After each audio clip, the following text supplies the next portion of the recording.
You're listening to the Player Issue Podcast. Here's your host, Aaron Warwick. Good evening and welcome back to episode 10 of the Player Issue Podcast. We hope you've all had a fantastic couple of weeks since our last episode. We're going to jump back into our usual format of interviews today. It's a little bit different and I hope you enjoy it because I most certainly did. I've been itching to have a chat with him ever since we started this format. He was certainly on my radar from day dot, and I've already had many chats with him about getting him on the show, so finally we were able to do that today. It was a little bit rushed, I'll be honest, as I purchased a Luke Ryan locker from a Subiaco Oval from the final year of 2017, when Luke Ryan was the last person to use that. I purchased that at the end of season sale, and my guest today was more than willing to drop it off for me, so I'd really appreciated that.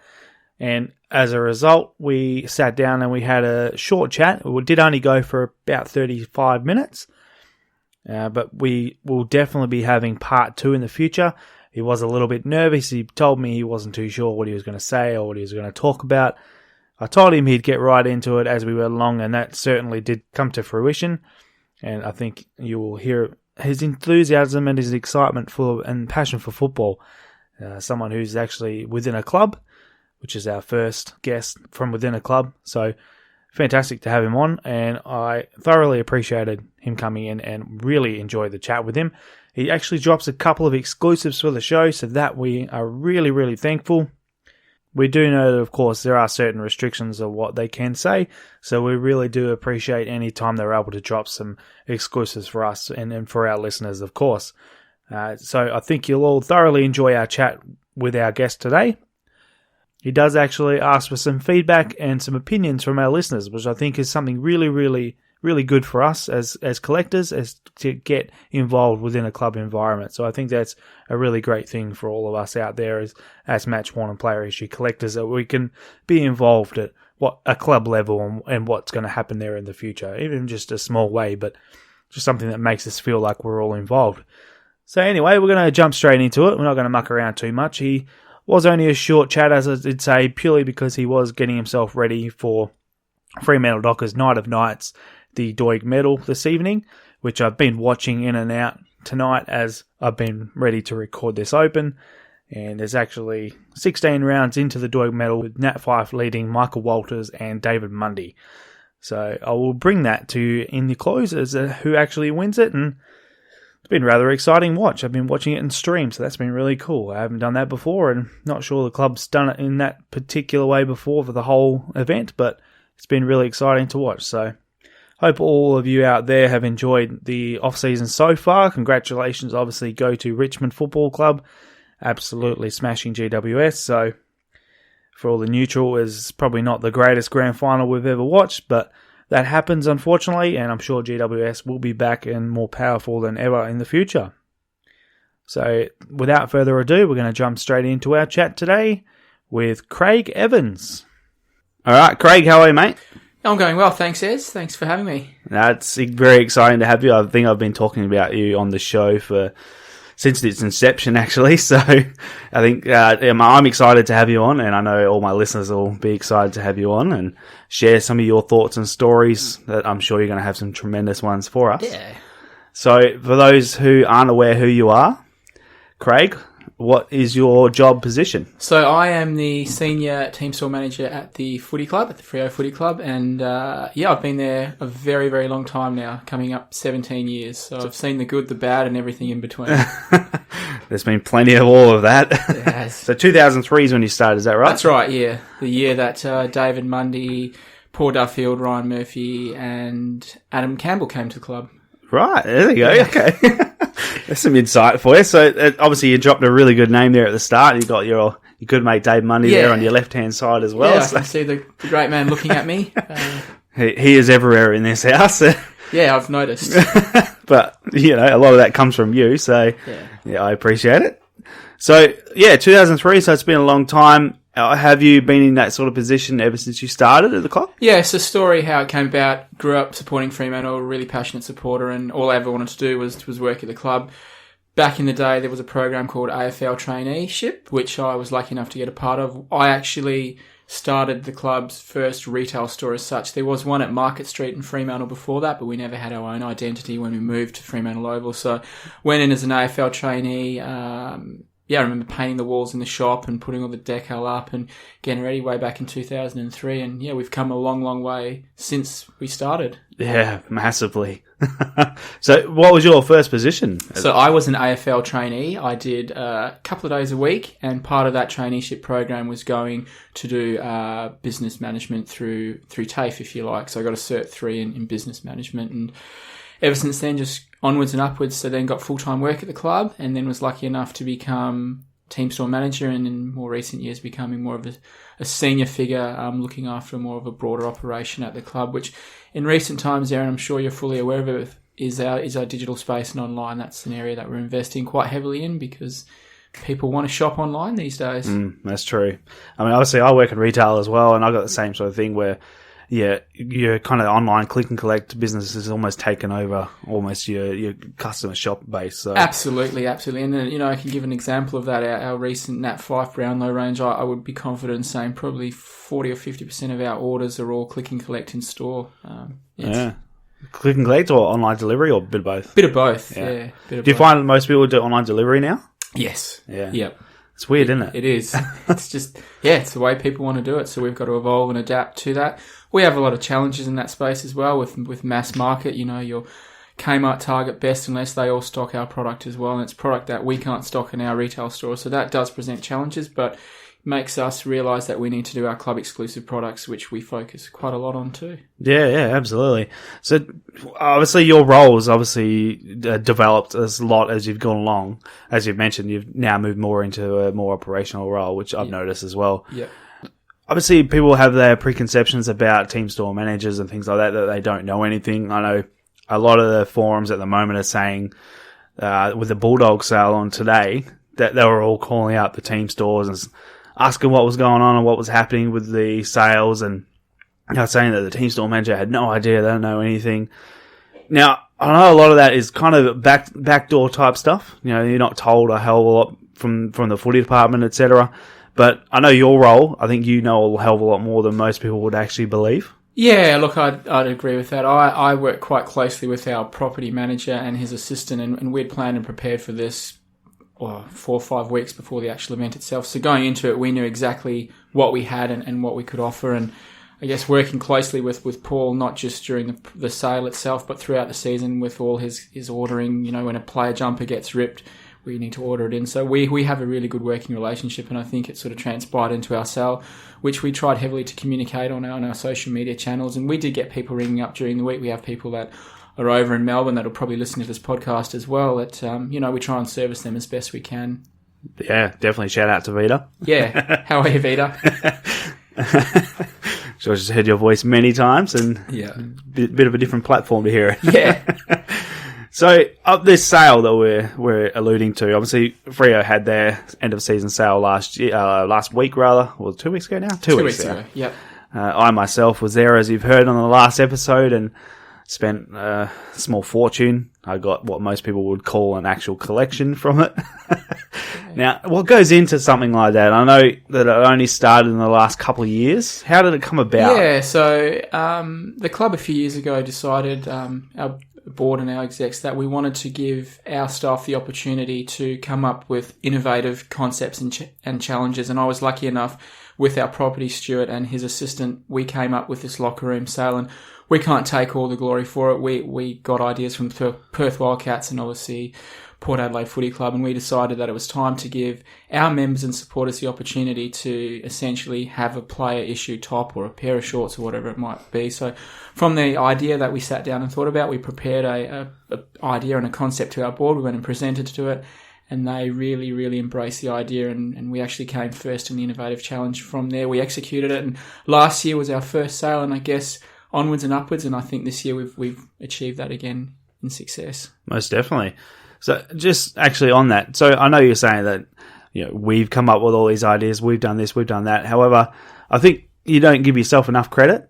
I took you to the Perth Wildcats sale a couple of years ago. You did, yeah. I think you seemed to get a lot of ideas just that day yourself. Yeah, the brain was definitely thinking about how we could do it, and one of the things we would like to do what they do, but we can't because our players are on annual leave at this period of time, would be to have the players there. That's the only thing we'd like to work on. But yeah, my brain was ticking when we went there, and I think, yeah, we've done it really well. And to be completely honest, the most pleasing thing that we get from it is people like yourself and other collectors. Sure, they go in there with an idea in mind of what exactly they want, but for me, it's about giving our members and supporters the opportunity, that unique experience to come into our inner sanctum. Our locker room is something we don't often open up, and to have people come in and just get a Guernsey that's worn by a player and then have a photograph next to the player's locker and see the sheer excitement. That's the feedback we've had, like what a great experience it's been. For me, it's about that opportunity for people to come into our club, and I think we've done it really well this year. Yeah, you're absolutely right. I mean, this sort of sale thing I thought was a really good idea. Even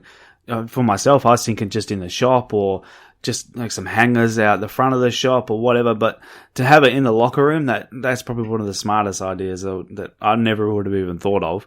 And it's actually a tremendous space to have it in. Going down into that little, reserved area that no one's ever allowed into.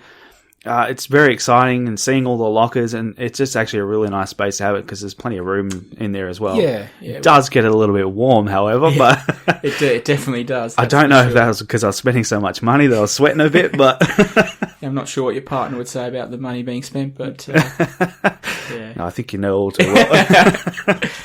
But no, look, the locker room works really well for us, and not giving the club a bit of a plug, but if people do want to come in and experience the whole club itself, we do offer tours of our building, and we always finish off in that locker room and say it's the Holy Grail. And our locker rooms are 2.5 times bigger than the size of what they were at Fremantle Oval, fully air conditioned with boot racks at the bottom. And yeah, come and check it out with our tours. They're available once a month. Yeah, right, okay. And are you still running that yourself? I am. Hey. I am, yeah. So I can just about do it now without the script that I used to have. So almost there.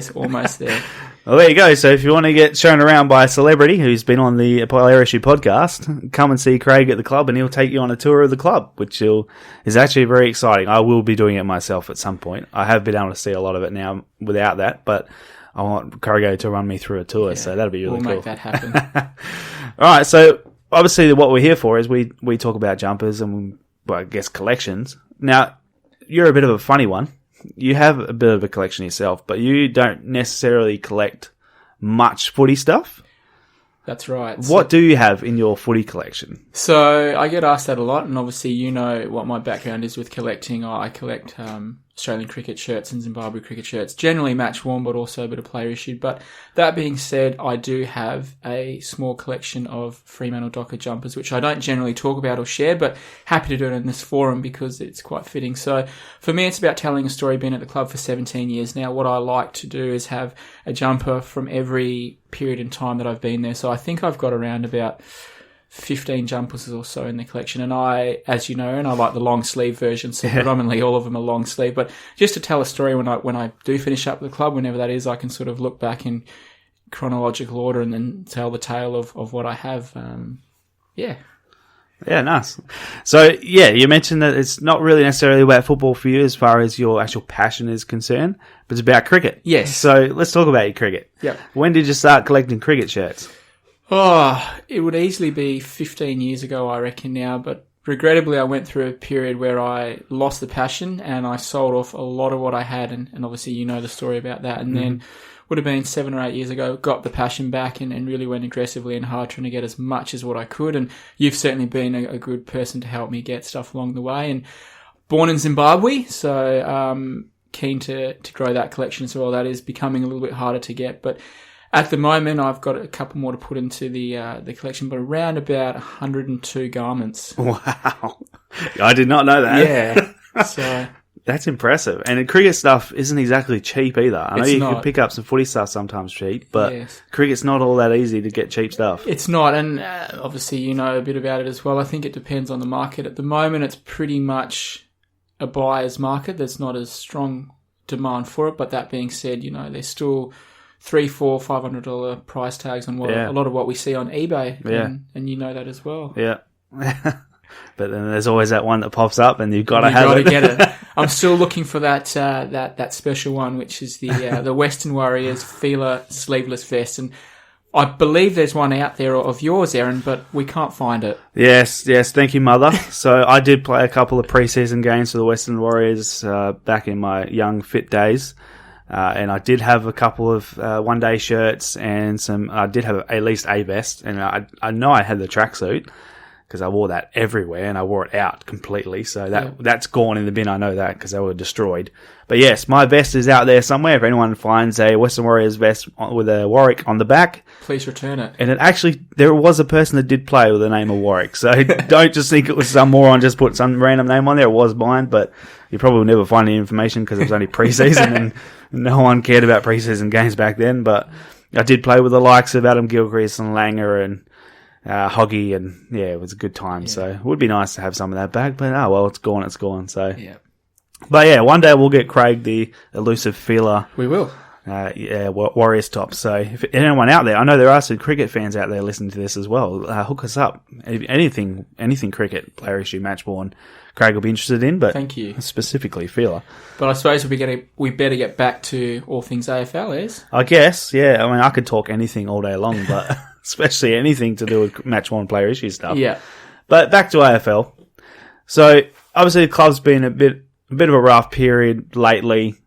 How does that affect your retail sales? I know obviously it will definitely affect it. Yeah, look, for us it's a simple formula. When we're winning, we sell. When we don't win, we don't sell as much. And to be honest, that's as simple as it is. So we've had challenges probably over the last 3 or 4 years when we haven't been winning too many games of football. That impacts us directly. But the positive feedback that we've had in the last 4 or 5 weeks, not only Nat winning the Brownlow, but the appointment of our new senior coach, our 6th full-time figure at the club, we think it's a really positive time, and it's reflected heavily in our memberships, but also a little bit in our retail in the last couple of weeks. So we're very, very excited and happy to have Justin Longmuir as our man at the club to steer the club forward.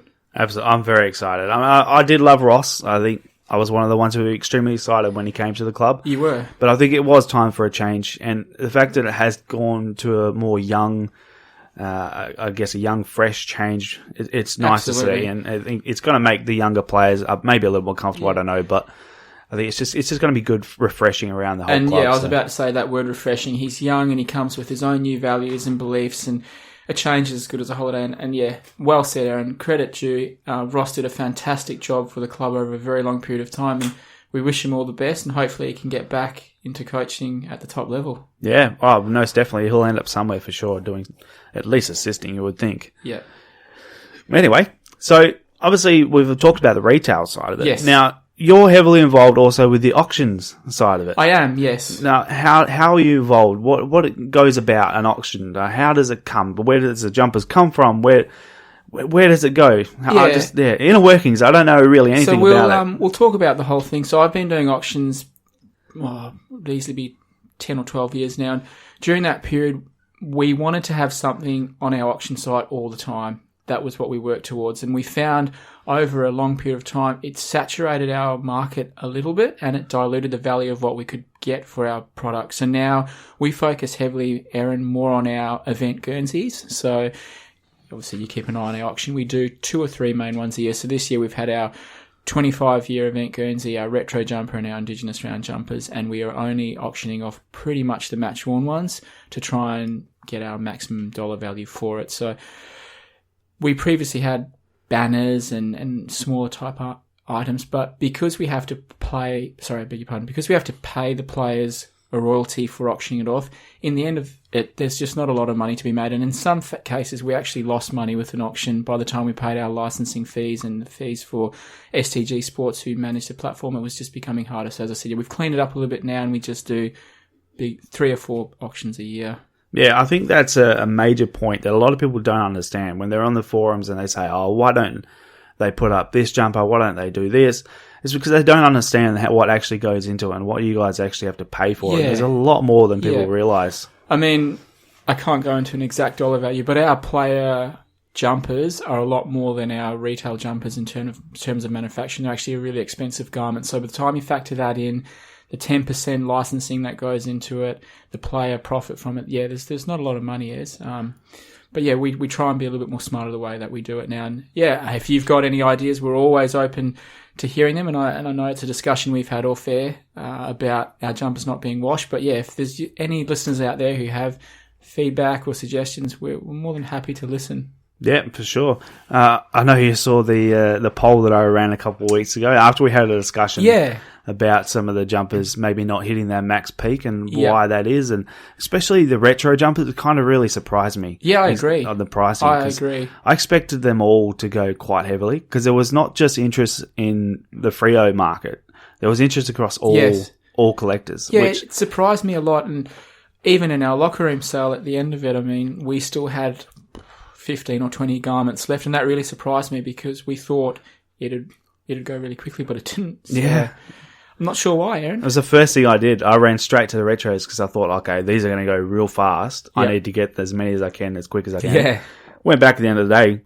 Most of them were still there. Yeah. And I know there's still some left now, which is unbelievable to me. That jumper, let's go back to that jumper. So there's been a lot of excitement about that jumper. And as I mentioned, not just in Freo, but across all clubs, fans and collectors. Yes. I've had many people message me and ask me about it before the auction started. Are they going to auction it because we're really interested? Yeah. And so they didn't go very much on the auction, which was absolutely mental. Yes. But we've just mentioned that anyway. But how did that jumper come about? Because I know it's something that's been a bit of a baby of yours for a few years now. Yeah. And I know I've been in the club constantly asking, is this going to happen? Are we ever going to get a retro? But how did it come about? I know you've been pushing for it for a while, but I have. So when we had our brand change, which would be going back 7 or 8 years conservatively now, our focus was to implement our new brand and stick with it and not have too much change from our new brand. But obviously as time moves on, we do become a little bit more heritage to our older jumper, and the club as a whole felt that it was time to revisit a bit of our history and go back to the very first jumper that we ever wore. And we asked around and the people spoke, and internally that was, and we decided it was time to go back to grassroots and where it all began for us, and that was the jumper. And the exciting thing was, from a retail program point of view, we executed it really well. We sold a huge amount in store and online very, very quickly, and we were actually the only retailer that backed the product in Perth. It was open to all of the other retailers, but we were the only ones that stocked it. So it worked really, really well for us. And from that, we can't say too much, but we will be doing another retro jumper next year. Yes. So you heard it first. That's an exclusive, but it's very exciting. Will it be the Guernsey with the anchor going across the front of it? The 3D Colt jumper? Yes. That would be the ultimate for me, I think. Well, perhaps we could put it out to your listeners, Aaron. We definitely can. Yeah. I know there's a lot of people out there who have a lot of opinions, so they can certainly give theirs on what they would like to see. But yeah, I know there's been a lot of people asking me if we're ever going to see that 3D jumper come back again. Cause did you like it? At the time, no. Yeah. It's one of those ones where you look back at the 90s and you just think, oh, what a retro time that was, and how amazing like these designs were. But at the time you think, what is this? Yeah. They're more advanced than what you're ready for. Yes, absolutely. So I think looking back on it, everyone loves it now because it's such a cult jumper. It was only around for I think 3 years. Yeah, you're right. But it was great. It was actually interesting on my way here today. I was a bit nervous about what we're actually going to talk about and whatever. And one of the things I was thinking of was how our garments have evolved over the last 10 or 15 years. When I first started at the club, they were almost like a loose-fitting basketball top. I remember Jeff Farmer having like big baggy jumpers, and how they've become so compression-like. And it's going to be interesting to see in the next 5 or 10 years where our garment development goes to from here. Yeah, no doubt. I mean, back in the day, obviously you had the big, thick, heavy woolen jumpers. I don't know how they ever played those. But agreed. The difference between those and the retails was very minimal as well. So obviously, with the 95 jumpers, all they had was a different collar. Yes. And they had a painted on yakka on the back. And obviously that's evolved in time, where even through the mid-2000s, they were still very much the same. Maybe just slightly more elastane in them. That's probably about it. Yeah. And then when you moved into ISC in 2011, that's when you started to really see the difference. Yeah, I agree. 2011 was kind of still the same, but it was a bit more wetsuity material. Yes. But then now moving into the new, I guess, I don't know if it has a name, but I've seen feather thrown out there for some reason with the new ISC type jumpers where they're real light. I guess it's because they're almost feather light. Yes, that's the term they use. Yep, it is that's it? Correct, yeah. Oh, okay. I don't even know where I pulled that from. Yeah. So I often turn to you as an encyclopedia of all things Fremantle and product light, but that's exactly what it's called, is. Yeah, so it's amazing from 2013 is how big a change from the player jumpers to the retails actually was. Yes. And I think that's a big thing for us collectors, is there's the real difference between the players and the retail stuff. Yeah, so I mean, it comes down to a few key points. It's the fit, the fabric, and the feel. So our player garments are a lot more durable than our retails. So the reason for that is so if they get tackled, they're harder to tear. They're a lot tighter because the players don't want to be tackled and easier to grab hold of. So we've obviously had a lot of manufacturers over the years as well. I try and run down a few of them, but obviously we had Seacom to start with. I don't know if they're actually made by Seacom, were they? They were. They were? Okay. Yeah. We had Adidas, which I know are one of the favourites of yours. Yes. Adidas were really cool. I actually didn't mind those. Even in 97, when they still had what actually looked like the Seacom steel, it was actually made by Adidas, and I quite like those. Yeah. But they moved it with sports wool as well. Yes. Which I believe not a lot of the players actually enjoyed. They weren't that comfortable, no. Got quite hot, I believe. Yes. And if you look at them nowadays, you see that the material on the inside is actually really frayed, and it would have been horrendous to actually wear. So don't know how they would have got along with that. We had Russell Athletic. We did. That was the first year I started, Russell Athletic. Yeah. Nice. Yes. We also had Reebok. We did. And in between that period, we actually decided as a club we wanted to do it ourselves. So when you see the Guernsey that has our little Fremantle logo in the middle, that was actually us. And I'll give you a bit of an insight into that. So the company that produced that product for us was called Covert Fashion. It was a branch of Myer. So they do a clothing label for Myer. We decided to go with them and see how it went. Did it work well? It had its pros and cons, but we decided going forward that it was best to go with a recognised brand that could deliver the product. And that's when we went to Reebok, and you can carry on the story from there, I guess. Well, you just blew me because I didn't know that. So that makes sense, though, because every time I look at those 2004 jumpers and I see that logo and the ones that I actually have, I can never find any manufacturer's logo on it. So it makes sense. Yeah. So cool. Thank you for that. I didn't know that at all. Yeah. It's really cool to get some insight. Yeah. So we had Reebok, and then we moved from Reebok to ISC. So we haven't had a huge amount of manufacturers, but we have moved through them, I guess, a little bit. And ISC obviously been our longest serving apparel partner for a very, very long time, and I guess it's becoming more common knowledge that perhaps they weren't as powerful as they were a little while ago. But we're still with ISC definitely for next year. Yeah, so that is interesting to know. I know a lot of people have had a lot of questions about ISC, and it has been rather difficult because no one really knows what's going on with them. But we have noticed that they have dropped, or Essendon rather, have dropped out of ISC recently. Yep. And they've gone with Under Armour. Yes. Now, this is just purely my thoughts, but I was thinking maybe because they went so hard so quickly with so many clubs to show that they were a power within the manufacturing business, that they maybe went a little bit too hard, a little bit too quick, and the $7 million deal over 7 years maybe put a little bit too past them if they were going to stay afloat, that they needed to drop a contract here or there. Yeah, but that's probably fair to say. I can't really comment on that exact amount, Aaron, but I have heard that around the traps that it's around about that $7 million mark, and obviously that's a lot of money for that company. And I think what a lot of people don't realise is ISC is actually split into two different groups. So they've got ISC License and ISC Teamwear. ISC Teamwear is a really, really strong point for them at the moment, and I can envision that's where they'll have their most growth and success, and that being your local football clubs, smaller teams, where they can really put their name out on the map. But maybe their licensing areas, as you said, it's grown too quickly, too fast, and it's caught them up a little bit. Yeah, so it will be interesting to see where they go from here, but obviously Fremantle being with them next year gives them a little bit of hope for future, I guess. But we'll just have to wait and see exactly what happens in the future. Yeah, exactly right. But fingers crossed, because I am a big fan of ISC's player jumpers. So you are. I do have a lot of them. I was about to say, I think you've got more than anyone in Australia or the world for that matter. Yeah, possibly. Do you have a favourite jumper, Aaron, in your collection? I do now. I'm asking the question for a change. Yeah, I do like that. I do. I love that when people ask me a question on the show.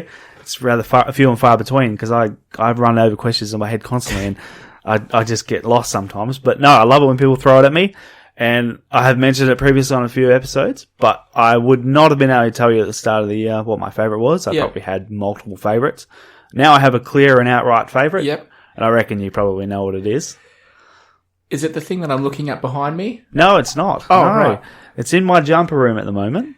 It is David Mundy's 300th game jumper. I thought it might have been that. Yeah, that one, I had to have it, obviously, but I think I played that auction really well. And I'm sorry if I ruined your value. I probably did, but... Look, it's no doubt that by far, looking at the report history, that you have spent and bought more than any other person on our online auction platform.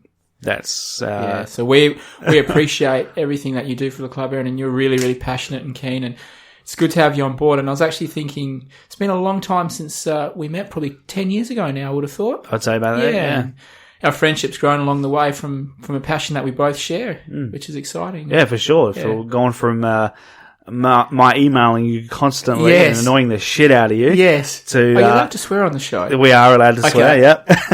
The odd S-bomb here and there, I'll allow it. No, but it's just great, the friendship that we've built over a common collection. Well, that's what this is all about as well. We all know about each other out on the forums, and we see each other on Facebook and things like that, but...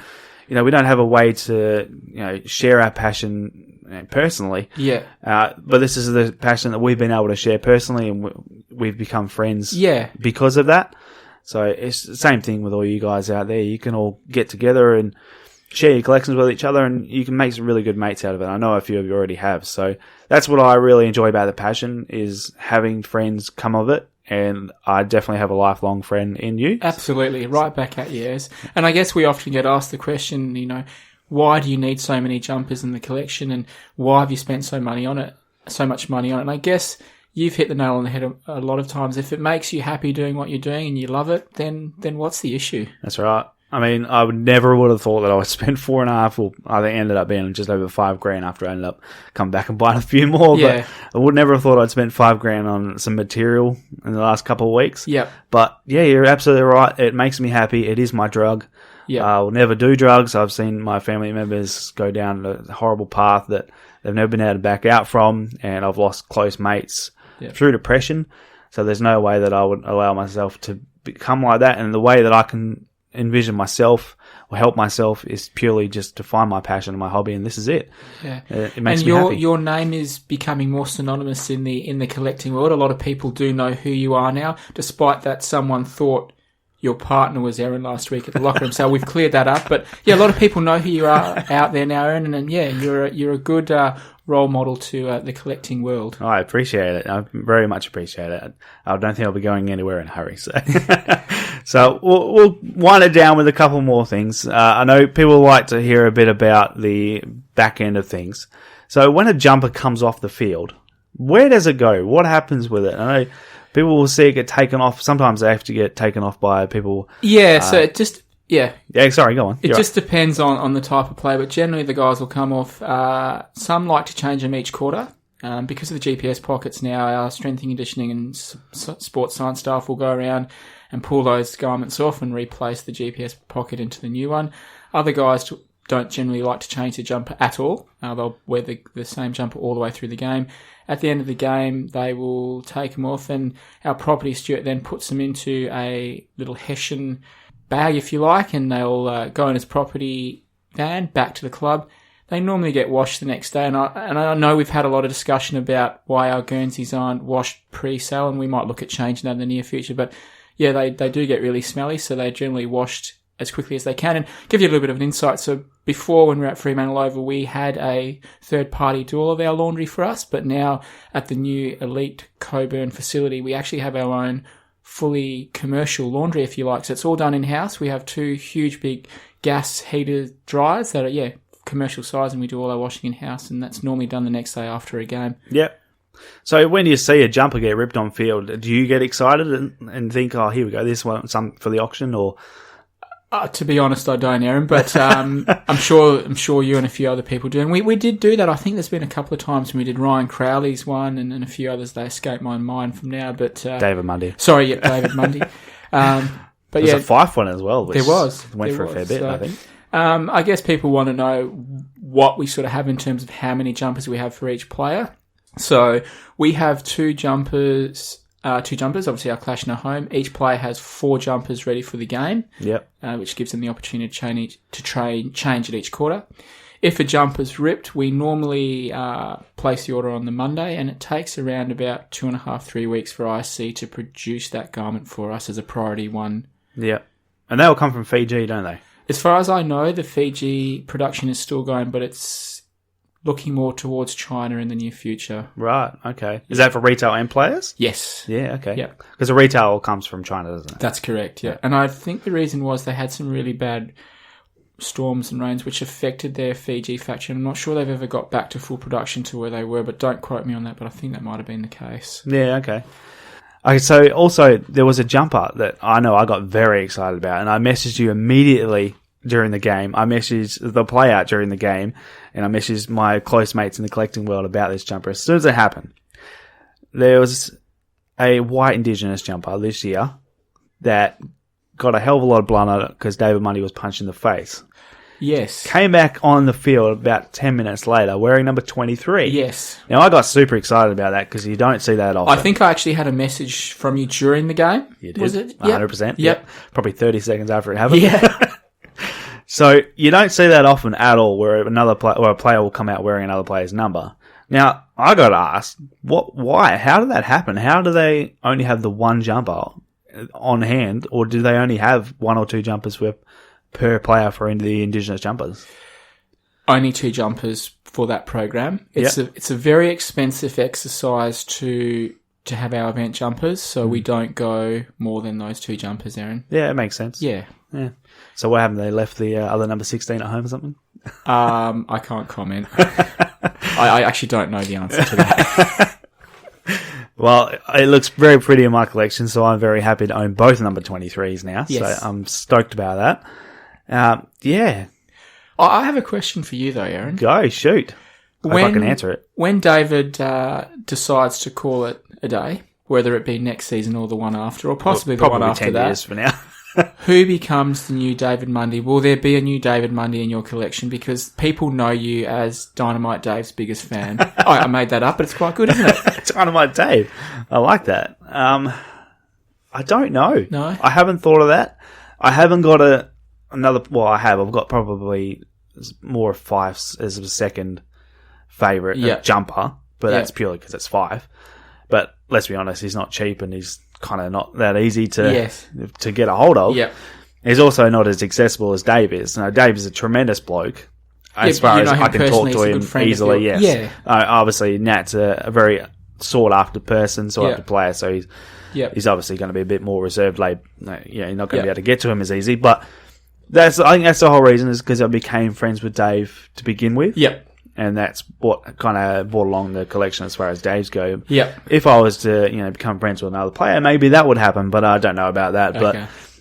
But Luke Ryan is a tremendous football player. He's a good get for us, isn't he? He's a great get, and I hope he stays around for a long time, because he'll be one of those players that will be more than 200-game player, but he is the rock down back. Yep. Absolutely tremendous. If he was in Victoria, he'd already be known as an absolute gun. Yeah. You probably don't even know who he is over there at this point. That's right. But he's a legend of a player already, and he's very young. And I've actually had the opportunity to play basketball with him last year. Yes. And he was a great bloke. Yeah. He was hilarious. He's a good person. And I've seen him around since then, and he always says g'day and how you going. He knows who I am since then. So that was really nice. And he's just a good bloke. He is. And so he's one that I would certainly be looking at, I think, to collect. Good. I have got a number of his already, so. So we've steered a fair bit away from what I was actually coming in here for today. Was there anything else you and your listeners wanted to talk about, Aaron? I think you've covered everything pretty well, actually. I've had a whole heap of fun on here today. Yeah, I'm glad you came in. We've been wanting to do this for a while. Yep. I think you were my very first person that I asked to come on the show. Yep. And let me tell you, you can't actually see the studio that we're in. I don't know if you've put photos up, but it's actually really impressive, Aaron. I was thinking I was in Hit 92.9's live recording studio, but no, I'm in Aaron's studio. It's really amazing. Oh, I'm glad you like it. Do you like the new additions, the lights on the they just table? set the tone.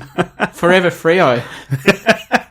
Yeah, I'll put out some pictures of those because we've got some new lights on the table which shine brightly to whoever is in the studio. I can have it coloured exactly to your club. Obviously, we've got the purple and white for Freo today, and it looks really cool. It does. So, yeah. I'm glad you came on. We're absolutely stoked to have you, and I got some great insight, and I know my listeners are going to love hearing it. Amazing. And I think it's going to be an absolute hit, and thank you very much, and thank you very much for being a great mate, and I can't wait to see you rip it up in my engagement party in a couple of weeks. Yes, bring it on. Thank you for having me, Aaron, and have a good weekend. Awesome. Thanks, man. Thank you. So there we have it. That was our fantastic chat with Craig Evans, who was the senior team store manager of the Fremantle Football Club. He had some fantastic stuff for us, and I loved the exclusives that he gave us, namely the ISC exclusive that they will still be with ISC for 2020. No mention, however, of 2021, so read into that what you will. It'll be interesting reading come this time next season, I can assure you of that. He also obviously dropped the fact that they'll be wearing retro jumper again next year, which for me is incredibly exciting, and I know for some of you out there, even from other clubs, thoroughly enjoyed our retro jumper this year. And to hear that they're going to be doing it again next year is incredibly exciting. And more exciting is the fact that he's put it out there to us collectors to help out the club and maybe choose a design or give them some of our feedback on what we would like to see out in the field. I know myself, I would really like to see that 3D anchor jumper that he is talking about. If you don't know what we are talking about, have a look at the 98 to 2001 away jumper. It was a very weird looking design, especially back then, but definitely a cult jumper, as I mentioned, and I thoroughly enjoyed it, and that'll get my vote, I assure you. On that, we'll get Josh, our graphic designer, also co-host at times, to draw up a design, and it's going to have all of each design in it of the jumpers that we're going to put up that you guys can vote on and what you would like to see as Fremantle's next retro jumper next season. We're going to put that out to many different forums and avenues, and we'll get as many votes as we can, and we're going to turn that into the club and see if we can get ourselves heard, and as Craig said, give them our general feedback, and they will definitely take that on board. So this is an opportunity for all of us to share what we would like to see from a football club. So hope you all get involved. Hope you give us your vote, and we can't wait to see the results. So the Doig Medal has just finished, and like the Doig Medal, there was lots of thank yous and lots of acknowledgement going around. One thing I did notice was there's no thank yous for anyone in the retail environment, which was a little bit sad to see. So I will thank the retail guys, namely Craig, Tony Godden, also Jaden, who is also another team store manager, and all the other guys working in the retail environment. Of course, thank you very, very much for what you guys do. Obviously, the clubs can't run on anything but money. So obviously all the sponsors and the retail services and merchandising, of course the auctions, certainly help the clubs to further their development and continue to survive. So thank you guys for all you do. And that goes for every club around the country and all the team stores that keep their clubs afloat with their retail services. We thank you very much for all that you do and bringing us a chance and opportunity to own player issue and match worn jumpers. We thank you very much for that as well. Back to the Doig Medal for a moment. The Doig Medal being Fremantle Dockers Best and Fairest Awards. And this year it was won, not surprisingly, for a third time by Nat Fyfe. So congratulations to Nat Fyfe. Coming up second was Michael Walters. Bradley Hill in third. Gave a great speech. He slyly mentioned that he will be on the way out when he said that he enjoyed his time at the club, but that was about as much as he gave us, but good speech. Yeah, I didn't want to go too deep into it, obviously. And coming in fourth was David Mundy, so congratulations to all those guys. They all had fantastic seasons, and they did mention that the club did struggle a little bit with all the injuries, so it would be good to see with a new coach next season in Justin Longmuir, a big-time favourite of mine, and if the players can all get back on the field, how well we go next season. Now I'm just going to run through my ins for the last couple of weeks. It's obviously not quite as hectic as what I had a couple of weeks ago with the Fremantle sale. I did, however, pick up a couple more post the sale. So I went back to the club and I picked up a couple of 25-year anniversary jumpers, which were from round 1 2019. Ethan Hughes, match worn, actually had some stains all over it, which was very nice to see. Also, Joel Hamling's match worn with a few stains on the front and back. Really nice to see stains on them. As Craig and myself mentioned, the difference between washed and unwashed. For collectors like myself, we love the unwashed stuff. Well, majority of us, I do believe, do love the unwashed match worn stuff. So please definitely share us your feedback on that. We'd love to hear. Also got another retro jumper, which I believe was worn in training by Dylan O'Reilly. Might not be a name that too many people know. He was picked up in the mid-season draft. And he's actually the son of inaugural Docker and great fullback, Stephen O'Reilly, who also played in Geelong Cats. So that was a really good pickup. I purely got him just by name. He is still going to be with us next season, so it'll be very interesting to see how he goes next year and if he can pop into the senior side and get a game. Of course, I had to go back in on Tuesday, this previous Tuesday, to have yet another look. I went in very, very late, so all the racks were taken out back.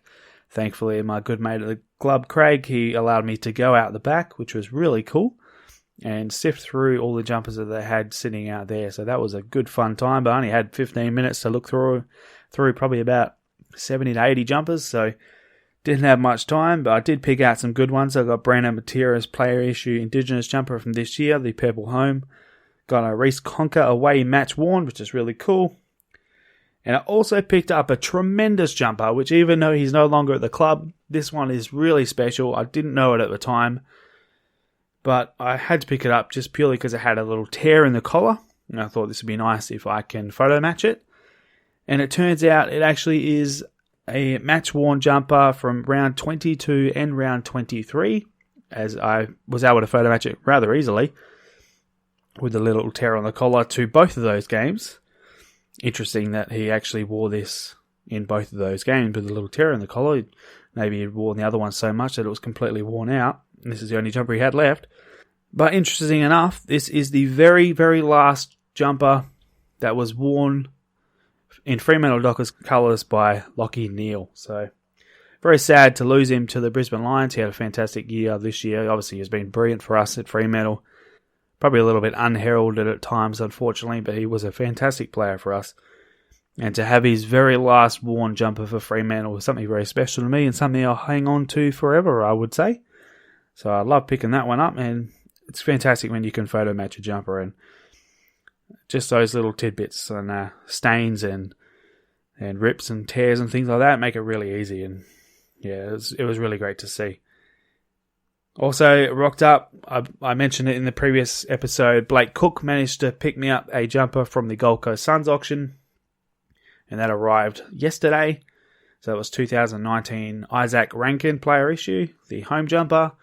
Gorgeous jumper. It pretty much looks the same as the last few years, sadly. They haven't really changed much. They do have a new rear sponsor, which was quite nice. Sublimated this time rather than the heat press. But that's quite a nice jumper.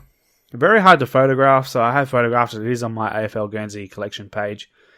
But the red and the yellow just makes it so hard to photograph properly. So, unfortunately, it doesn't look fantastic in those pictures. But one day I'll just take a photo out in the sun and look quite nice.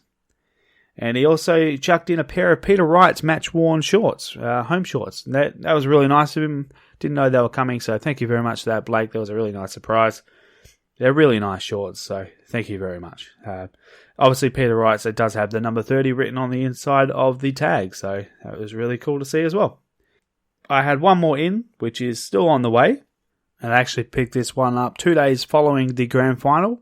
And it is number 2, so Jacob Hopper.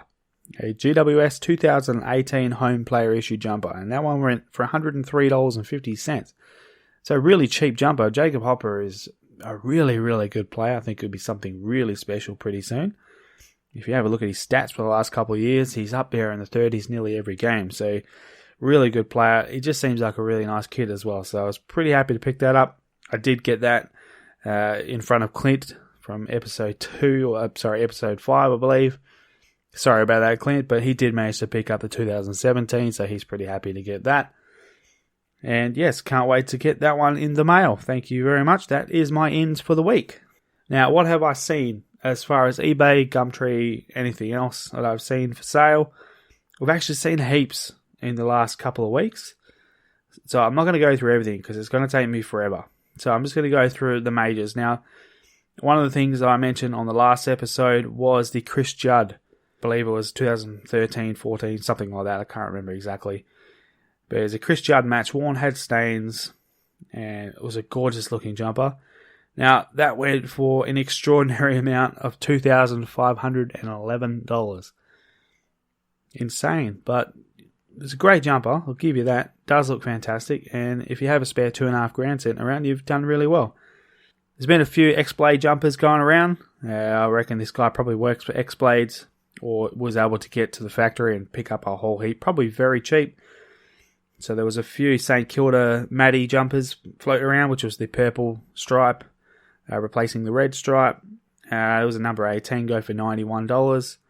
And there was a few others as well. There was also a David Armitage one as well, which I was very close to bidding on. That one went for $96.99. So again, really cheap for what it was.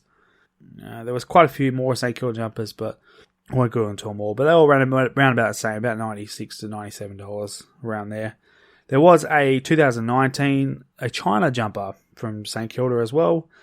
That was really cool. Number 3. And that was, of course, Jack Stevens. So it'll be really interesting to see where he ends up next season. But really cool jumper, especially for a game that's a one-off, which isn't that easy to get. I would imagine it's the first and only one I've ever seen. I'm sure the club did sell some off at the end of the year. So hopefully you guys out there got some if you're a St Kilda fan. And this one went for $150. There was a 2017 Brisbane Lions player issue, number 11. Now, this was a prototype jumper. It was almost a toilet seat looking collar. Very odd. It was the last BLK jumper they were going to use before going into the 2017 season. And, of course, they folded. So it never got released. And I want to say thank God for that, because that collar is absolutely horrendous. And I'm very glad it never saw the light of day. So thankfully they moved on to Majestic before that God almighty thing came out. Now obviously GWS jumpers were all the rage last week, purely because they were in the grand final obviously. But there was a lot going around. And there was a number 25 long sleeve home, I believe it was a 2017 as well. That went for $153. Now GWS jumpers don't normally go for a hell of a lot of money, especially someone from, a player that's perhaps not all that big of a name. So $153 is a fair amount of money, but then you move on to something like a 2019 signed, so I think it might actually be a 2018 jumper, but a 2019 signed Jacob Hopper jumper, so pretty much exactly the same jumper I picked up for $103. This one's fully signed by the whole 2019 team, but this one went for $420. It's not a bad deal, $420 for a fully signed jumper, but from a club that doesn't normally sell that highly, it is quite a large amount. Now, that's obviously because, again, GWS were all the rage last week. So if you had a GWS jumper, it came out and it went on eBay or Gumtree that week for sure, and you definitely got your max amount of money that you were going to get out of them. So congratulations to whoever sold those jumpers at the time. And whoever bought them, also well done, because they are still great jumpers and they do deserve to be out there in collectors' hands. Great jumper that I saw was a 2012 Clash jumper. And this was Joel Selwood's. Now, it has been sold as a match worn. I do believe it does have quite a lot of stains on it, actually, now that I'm looking at it. It has been signed by Joel Selwood as well. So, great jumper. Also went for $405. It is a great jumper, and for an absolute champion of the game, it's probably well worth it. There was another one of these player issue Collingwood jumpers, 2018, with the fake reproduction grand final logo on it. It sold for $121. Now, this one was Daniel Wells, and the seller, I believe he probably bought it off someone who probably claimed it to be possibly real. But the seller actually this time did say that he didn't think it looked legit. So, all props to him. Well done on selling that and trying not to fool anybody. Sorry, it wasn't Daniel Wells. My apologies. It's actually Langdon, Ed Langdon's brother. His first name's completely slipped my mind right now, but I'm sure you all know who I'm talking about. So $121, still a good player issue jumper. I would have liked to have seen it in the flesh just to see what that grand final logo actually looked like in person. But I would say there are pretty obvious differences from between that and the real one. So congratulations again to that seller for letting everyone know that he didn't think it was legit. And yeah, so well done to whoever bought that as well, because it is still a nice piece to have. Again, just like the GWS jumpers all coming out last week, due to the grand final, there is a hell of a lot of Richmond jumpers just came out as well. There's some pretty good ones. David Asprey, I believe it was match worn, a Dreamtime jumper. It was signed on the front, and also on the back. So pretty nice jumper. It went for $345. So a fair amount of money, actually, for that one. And then there was also the Trent Cotchin, clearly player issue. As mentioned by a few people, there is no little R for recognise, the little R symbol that some of the jumpers had on their jumpers at the time. That wasn't on this jumper, so clearly only player issue. Although those logos did actually come off at times, because they were only heat pressed on or heat sealed on. Some of them did just come off, but this one clearly looks like it's player issue only, but the seller does mention it's just player edition, not match worn. So again, well done there. Try not to dupe anybody. Still went $366. So for a captain of the club and obviously a premiership winning club, 2 out of the last 3 years, and a champion of the game, also a Brownlow medalist, $366 is not a bad deal for another Dreamtime Richmond jumper. Still a few of the West Coast 2018 player issues floating around. This one was Kurt Murtimer. No longer with the club, went for $151. This is a home player issue jumper. Someone is selling Zach Tui's match worn. It's pretty filthy. Match worn, I believe it looks like a 2014, 2015 jumper. It's actually got a tear on it. Pretty good jumper, and he's a good player, so I'm very surprised that this one didn't actually sell and has actually been replaced up for sale. So if anyone's interested, it's up for $300. Pretty sweet looking jumper too. So Carlton jumpers back then still had the sublimated numbers. The monogram was really cool, and the material is more of a wetsuit type material, really different, but yeah, something you should definitely get your hands on if you haven't already. So that's all I've seen as far as sold goes. It is quite in the higher range of sold stuff. There are quite a few online at the moment. There's a heap of Richmond jumpers if you're interested. I'm sure there'll be more coming up as we go as well. There's another 2018 West Coast jumper. We've still got 7 days left on it. And it's got $152 on it. It's Clash Luke Partington. Also partied. No, that was a horrible joke, sorry. Partinged from the club. Yeah. Moving on from that terrible dad joke. That's at $152 at the moment with 7 days to go. So it looks like it's going to go quite high, which is rather interesting.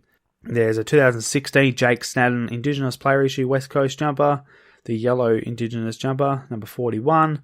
Got 2 days and 20 hours left, and it's $113. So still nice and low. I would expect it to go for around about $250 to $300. And then there's a 2004 Callum Chambers player issue, number 15. With 4 days and 20 hours to go at this particular time. It's sitting at $89. Really cheap. I'd expect it to go probably around about $150. And if anything less than that, I might even look at it myself. Tim Kelly being all the rage right now. He has asked for a trade back home to Western Australia. He's got his baby stroller and his car seat, and it was all piled up as he got off the plane back to Western Australia. So that doesn't look like he's intending on heading back to Geelong anytime soon. It'll be interesting to see what happens, whether or not West Coast have enough to get him, or whether or not he softens on his thoughts on coming to Fremantle. So Fremantle will more than likely have some pretty good draft picks to throw at Geelong. So we'll have to see what happens there. But whoever does get Tim Kelly will be getting one heck of a player. He finished really, really well in the Brownlow this year. And so the reason I'm mentioning him, obviously, is because there is a JLT AFL X 2018 jumper with the sleeves on eBay at the moment. We're 2 days and 18 hours left. And that is sitting at $95 right now. It is signed as well. So someone could pick up a really good Tim Kelly jumper from Geelong. There wouldn't be too many Geelong ones out there for Tim Kelly now. Everyone would be snapping those up in a hurry. I have one myself. I have a retro jumper from last year, so really cool to have that, and probably won't be going anywhere anytime soon. So if you're looking for a Tim Kelly, jump on there, because you might not see too many Geelong Tim Kellys after this year. I mentioned there was plenty of St Kilda jumpers going around. There is a 2018, I believe it's 2018, St Kilda Indigenous jumper. Could be a 17, don't quote me on that. It's the one with the turtles going through the stream, which I'm a big fan of turtles.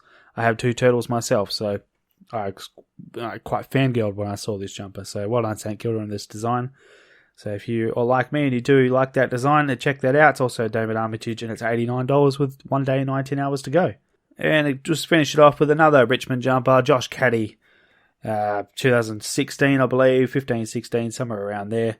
Not fully signed on the front, but signed by a few players. It has smudged on the front, so Doesn't look tremendously great on front, but is signed by Josh on the back. So good jumper if you want to grab that and frame it from a Premiership player. It's currently sitting at $127.50 and has 17 hours left. So by the time this goes up, it'll be nearly over. So I'd be jumping on that as quick as I can if you're after that.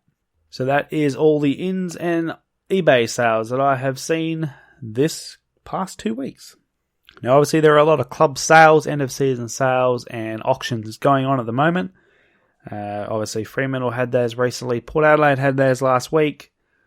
I'll talk about a bit more of that shortly. Also, the Western Bulldogs actually had a sale in their store today, Saturday morning, which was interesting to see because we didn't really know exactly what was going to come of that, or what was going to be there. A few of the members on some of the forums I did call up the club to try and find out exactly what they had. Whether the club didn't know what they had or they weren't told what they were going to have, or the person they were speaking to just didn't know what a player issue jumper was.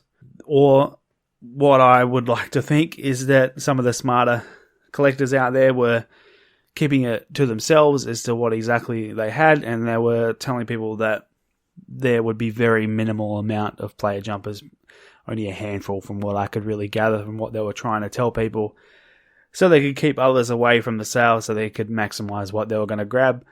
If that's what they were doing and that's the case, then all props to them, well done. You've done well. Obviously, from what I can see, there was quite a good amount of jumpers there today, and I've seen some great hauls of 10, 12 jumpers each, and that made me think that they were quite cheap, and I found out that they were between $20 and $40 for some of these jumpers, which is incredible. And especially when there was some 2018, 2019 even, there was ASICS Indigenous jumpers. Most of them were even signed. And there was some older stuff as well. So really good stuff in there. Some few Adam Cooney jumpers, which was unbelievable. The club had them sitting there and they just bought them out for this sale and sold them off so cheap. So if you were at that sale, I would really like to hear from you because it sounded like it was one heck of a day. I would have loved to have been there myself and seen what was going on and what we could have picked up. But again, congratulations to everybody that was there today. Sounds like there was some great stuff for you, and I think you all had a ball from what I can tell. And obviously, the Gold Coast Suns had their sale a couple of weeks ago as well. The Adelaide Crows have currently got theirs on right now, but that's going to end, I believe, in another 24 hours. So if you're after an Adelaide jumper, jump on their auction site. Just go to the Adelaide Crows store and go to the auctions page.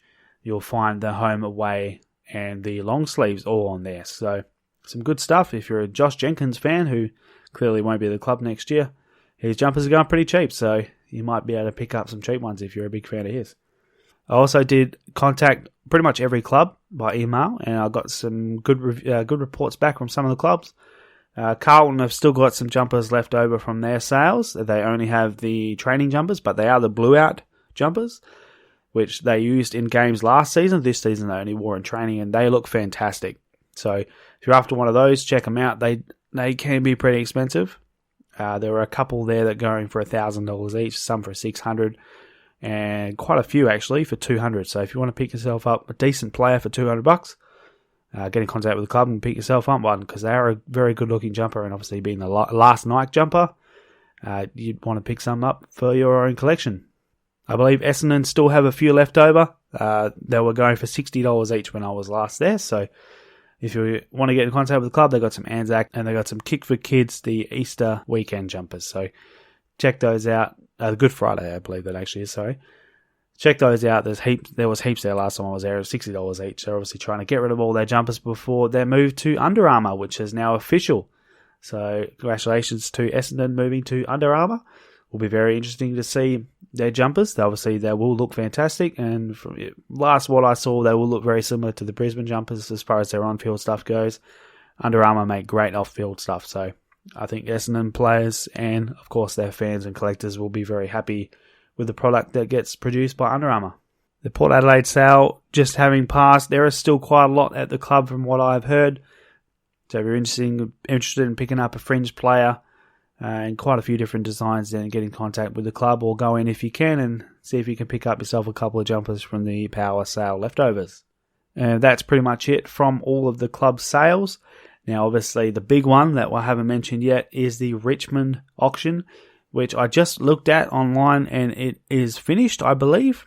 I hope it's finished, and I hope it's not a situation they had last year where they had to remove the auction because of players not handing their jumpers in, or the club wasn't sure what jumper was worn, and it was just a big kerfuffle. So hopefully it has actually ended and everyone has won their jumper that they were bidding on, and it's not going to be another mess around like it was last year, because that was an absolute mess. But I think they obviously learned from their experiences. Not last year, obviously it was 2017, my apologies, but hopefully they have learned from their experiences and they were able to provide everyone with the jumper that they were hoping to get. Obviously, they did say that some of them wouldn't be match worn, and they let everyone know 48 hours after the game actually ended.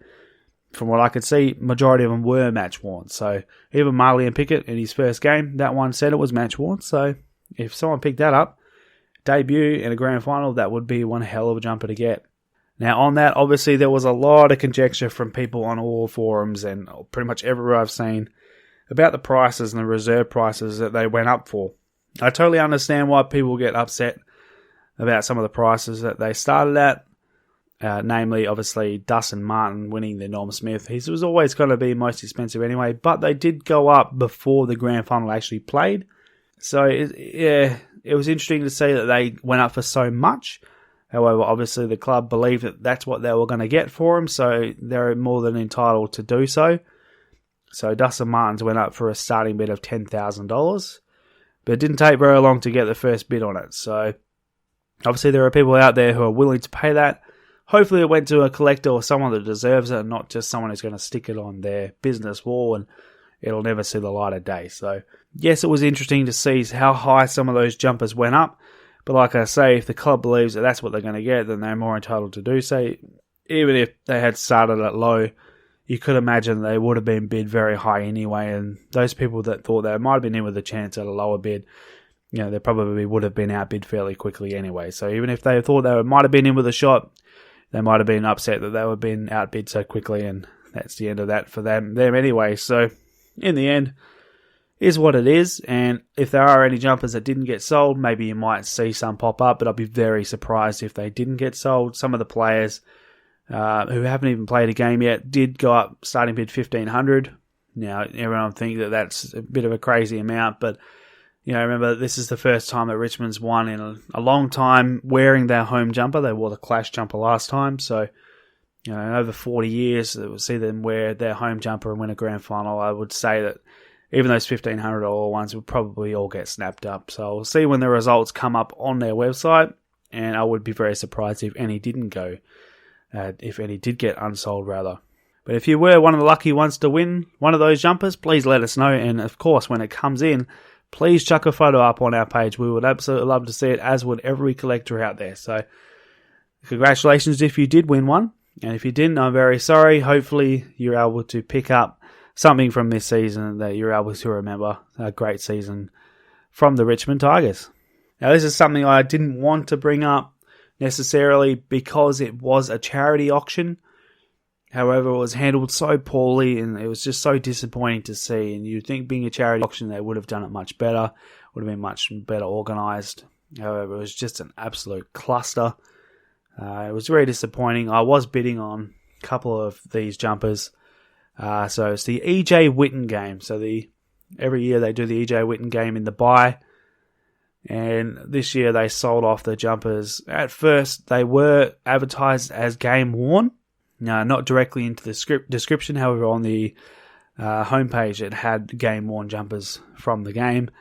And I was told about 2 hours before the game ended of this auction that it was going to be ending just after the game actually finished. So I jumped on, and I jumped on the Anthony Koutafidis. I did jump on a couple others. I can't remember who they were, to be honest, but jumped on Anthony Koutafidis because I thought, geez, Anthony Koutafidis would be a fantastic jumper to get. And being game worn, I thought it would be absolutely tremendous to have a game worn Kuta in my collection. I watched that tick down to the final seconds, and it ended. And I was the winner at $150, and I was very excited. I waited that evening for the checkout to open so I could pay for it and be on my way. Unfortunately, that didn't happen, so I went to bed and woke up the next morning thinking, all right, here we go, I can pay for it now. Still nothing, and it was still not in the checkout. I waited till the following day, being that it was during the weekend. I thought, okay, maybe it's going to open up on the Monday. But then on the Monday, as I went to pay for it, I noticed that the auction had opened again. What the hell? So 2 days following the end of the auction, it had been reopened. And apparently it's because at the original end, it wasn't ever supposed to happen. It was supposed to go for a few days, but someone had set it up so it ended in a few hours. But no one knew that. Obviously, the people bidding on it thought it was ending then and there, and we were all excited because we thought we had these great jumpers. Ended up being an absolute mess where some of the jumpers didn't go back up because apparently some of the players kept their jumpers, so they had to remove them from the auction site. Didn't tell anyone, they just did it, and it was a big cluster. I emailed the people running it and said, what's going on? This ended. My bid, I was winning the bid. I don't understand why it's now been reopened. Obviously not knowing at the time that it was originally supposed to go for longer. But I never received a reply until 2 weeks later when they actually emailed me back. I was so salty at the time that I did get outbid with 10 minutes remaining on the jumper. And I just refused to bid on any more after that because I was just so disappointed that I thought I'd already won this jumper for $150. Turns out I didn't. And I know that it affected a number of other people as well. Now again, I realise it was a charity auction and the more money they get is fantastic. But just the way it was handled, it really put a sour taste in my mouth, and it was really disappointing to see. This foundation's been going for a long time, and the way it was handled was just really unprofessional, really poor. So yes, it did affect a lot of people, and it was just really disappointing to see that. So, again, like I say, I received an email 2 weeks later saying that they were very sorry about what happened in the auction, and we are willing, no explanation or anything as to what happened, or no real apology. So they didn't actually say really sorry. They just said, we realise you bid on the auction for the Anthony Koutouvides jumper. If you would still like it, your last bid being $150, you can still have it. Now, I'm really confused about that because I know the person who won it, and I know he would have paid for it and he would have got it. So I don't understand how they emailed me and said that it was still available. So that really confused me. I even emailed back and said, I know the person who won it. What's going on? Is it game worn, or is it just some spare that was sitting out back and he just walked up and signed? And they said, they don't know. I'm sorry. We don't know any information. This is just what's available. If you don't want it, let us know so we can pass it on. So, again, I have no idea what happened in that auction. I don't know which jumpers were worn, if any. There was obviously numerous numbers of certain players as well. Someone wore a number 4 on field, but then someone received a number 32 in the mail. So, it really was just really disappointing to see how the auction was handled, and it's really disappointing to speak ill of a foundation and a charity auction, but I really hope they're able to get it together and do it again next year and do it the right way, and everyone can actually enjoy bidding on these jumpers and hopefully win some great jumpers and not have a sour taste and bad experience, which unfortunately quite a number of people had, not just myself. So I'm mentioning this because of all the other people, not just myself. Otherwise I wouldn't have bothered because it sounds like I'm having a whinge. So moving on from the sour stuff, we don't want to leave it on a bad note. Obviously, we did have the Port Adelaide sale last week when we spoke to a few of the guys standing in line just prior to going into the sale. So they were out there for quite a long time, and we got their feelings and their thoughts at the time. They sounded completely wrecked, but you're going to hear that on the next episode. The reason we haven't brought that out yet is because these guys were there for so long, and my internet, unfortunately, is having more troubles, that I haven't actually been able to do a follow-up interview with those guys as of yet, but we'll get that done during the week. We'll talk to all of those guys. We'll talk to a few more as well that perhaps weren't at the sale, managed to get a few jumpers. We're still trying to get a hold of someone from the club and see if we can find out how it went for them. So we'll see if we can get some of that insight for you guys into how it went for those guys and how much money they made if we can possibly find that out. That'd be really, really cool. So yeah, that is coming up very, very near future. There will be multiple interviews on that episode, so it will sound a bit of a cluster, but I'm going to edit it as such that it won't be back to back, so you'll have a bit of a breather in between each one, so you'll get to know each person and you'll know a little bit more about their collection, and hopefully we'll get to find out exactly what they picked up that day. I know there were some crackers going around on the forums. So we'll find out exactly what everyone got and their experiences in the actual sale and obviously post-sale as well. So their thoughts and feelings on how it all went as a buyer and as a collector. So that is coming up very, very soon. We'll have that out in the next couple of weeks, maybe even earlier if we're lucky. So that's going to do it for today. This close certainly went a lot longer than I would have expected. As I mentioned with Craig, it was only a short conversation. Did only go for about 35 minutes. However, as he left, he said, I hope we are able to come back for round 2 because I've got a lot more to say and I feel like we just scratched the surface. And I completely agreed, and I do apologise because my preparation wasn't fantastic because, as I said, we rushed out as we didn't know he was actually going to do an interview until the evening before. So I really didn't get any questions written down for him. It was all just top of the head type stuff, and he just gave us some great insight off the bat. So that was really great. But next time we'll be a bit more prepared and we'll have some great questions to ask him. And I'm sure he's going to give us some fantastic answers that you're all going to thoroughly enjoy. Now, I feel like I say that a hell of a lot, but I feel like you all do enjoy the show when we get some great and interesting, exciting guests on. So we're going to try and bring some more as we go. Now, obviously, if your club hasn't been heard as of yet, please don't be afraid to get in contact with us and share your collection with us if you have one. But also, remember, we are still talking to people all around Australia, collectors of different clubs. So we still have every club coming up. We're certainly going to get to your club if we haven't just as of yet. Please don't think that we've forgotten about your club, and I apologise if I talk about Fremantle a little bit too much. Again, I'm a passionate collector. Obviously, Fremantle being my passion, but I certainly enjoy everybody's collections out there, no matter which club you go for. So look forward to hearing about your collection and everybody else's around Australia. And that's going to do it for tonight. So we wish you all the best with your collecting this coming weeks. Ta-ta and good night.